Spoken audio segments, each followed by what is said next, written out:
সামরিক লোক, বেসামরিক লোক, নারী, শিশু কোনো কিছুই কনসিডার করা হচ্ছে না, বরং তাদের যে হিউম্যান রাইটসটুকু আছে, বেসিক হিউম্যান রাইটসটুকে ভায়োলেট করে সেখানে ইসরায়েলি দখলদারি বাহিনী তাদের উপর যে গণহত্যা চালাচ্ছে।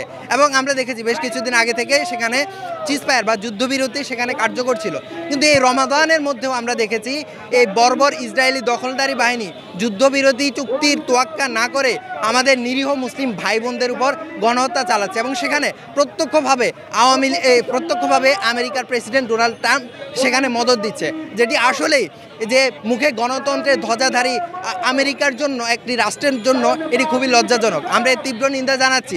এই যে আমরা আমাদের প্যালেস্টাইনের যে নির্যাতিত মুসলিম ভাই বোনদের পক্ষে কথা বলছি, এটা বলার জন্য আমাদেরকে মুসলিম হইতে হবে এটা শর্ত না। ন্যূনতম বিবেক যে মানুষটার মধ্যে আছে, মনুষ্যত্ববোধ যার আছে, সেই এটার বিরুদ্ধে কথা বলবে। আমরা অবিলম্বে বিশ্ব যে নেতৃত্বে যারা আছে, ওআইসি সহ যারাই আছে, সবার কাছে আহ্বান জানাতে চাই অবিলম্বে এই যে প্যালেস্টাইনে যে আমাদের ভাই বোনদের উপর যে গণহত্যা চালানো হচ্ছে এটার বিরুদ্ধে স্টেপ নিতে হবে।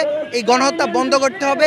ইসরায়েলি দখলদারিত্ব, ইসরায়েলি অকুপেশনকে এবং জায়নিজ নামক এই বিস্ফোরণকে সারা বিশ্ব থেকে মুছে ফেলতে হবে। এবং বাংলাদেশের মুসলমান হিসেবে এটি আমাদের প্রাণের দাবি, বাংলাদেশ রাষ্ট্রীয়ভাবে যতটুকু সম্ভব আমাদের ফিলিস্তিনি ভাই বোনদের পাশে দাঁড়াবে।